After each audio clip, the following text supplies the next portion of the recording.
Hello, I'm Chris Gibbons. CSI is our subject, and no, I'm not talking about a US TV crime show. CSI, corporate social investment, and it's an important weapon in the arsenal, the armory, if you like, of the modern corporate executive. So we need to know what works and what doesn't. For example, what role is played in CSI by the various communities affected by the businesses in their midst. And in fact, should social investment be community-centred? Shaun is an independent consultant working in this area. He consults to the UN and to the Global Fund against HIV, AIDS, malaria and TB, as well as various regional commissions. Shaun, welcome. When it comes to CSI, where does the community fit in?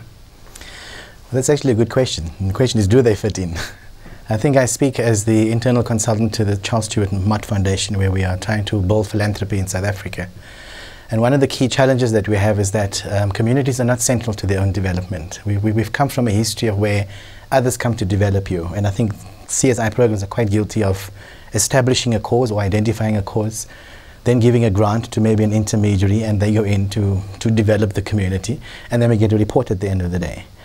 What we have discovered through other experiences is that if we get communities to realize that they have assets, whether it's talent, whether it's time, whether it's labor, that they need to bring to the table, we then see a different kind of relationship and engagement between the source giving the money and them as recipients. In other words, we shift them from recipient to more active participant in their own development. So the argument is that communities need to be a lot more central to their own development. They need to be treated as equal partners in how they prioritize their needs.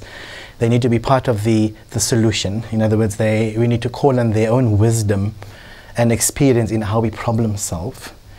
And then we also note that when you assume a project focus approach, sometimes in our communities the challenges are very complex.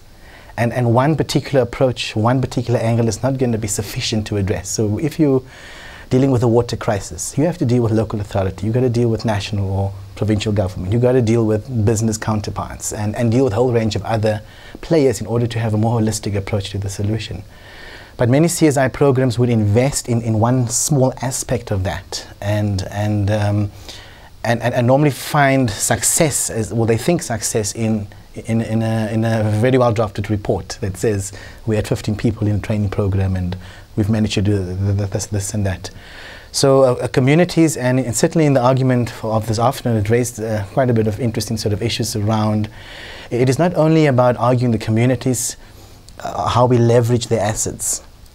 It's also about our own grant-making practices. We as grant makers, our value system and what we think will work or not. And sometimes we don't trust that a community can take development into their own hands. So are you suggesting that any CSI strategy, any good CSI strategy should be based around community resources?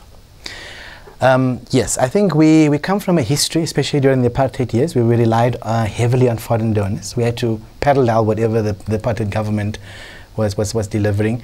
That has sort of kind of evolved into a sense of entitlement quite often. I know many communities have made the shifts already. But as long as we don't pressure communities, and sometimes we don't get communities coming to the table because we don't ask, because we don't think to ask, because we don't trust that they could do that. But the time has come where communities need to get up. They need to meet the donor or the source halfway. And we also find other value in that. And once that ownership is entrenched, we see much greater pride. We see a different kind of energy that unfolds around that. And we also see that part of that ownership is this is our investment. Now, do the corporates behind the grant makers understand the benefit of that kind of approach? I think from a conceptual point of view, it's easy to understand. I think from a practice point of view, it's different. I think a lot of corporates have timelines. They impose a timeline. A lot of them have chosen the cause. A lot of them have to tick the boxes. So, and of course, they've got shareholders who may argue we can't spend more than we've allocated. In fact, part of the argument today was sort of saying, can we shift from a CSI pot of money, which is not necessarily managed along with the business, is normally separated from the business. Can we look at how do we create shared value? How does your entire business, including its social capital, its products, its value chain, offer social good to that community? And how do you use your social capital to influence? So if it's water we're struggling with, do you deal with government? Do you deal with local authorities? How do you make use of that in order to influence other parties so that we get a more multi-sectoral sort of approach to the solution? But I think there's effort level involved there. There's time and there's process. And many CSI programs will argue that we are constrained. We have our timelines. We have to tick our boxes, etc. And therefore, to engage in that process-based kind of intervention may not be feasible for us. I think others are moving in that direction. I think the PricewaterhouseCoopers have reported how their staff members have been deployed into communities and organizations of civil society from a finance point of view. And then look at the value add of that. The staff members have picked up their own networks, have expanded their own social capital, and improved their own insights and their perspectives. And that has allowed for a much more rounded, much more sort of informed staff member, which in turn then adds to their bottom line. So we're trying to look at what is the added value to the profit incentive of CSI. We note, for example, that some companies with very successful CSI programs, very high profile programs, that it does attract clients. It may draw a creative staff member to your company. It may develop a sense of pride among your staff. So there is added value. It can't just be a little pot on the side and for compliance sake, they do little projects and we tick the boxes. So it's recognizing there is some movement, but I think it's not the norm, it's not pervasive.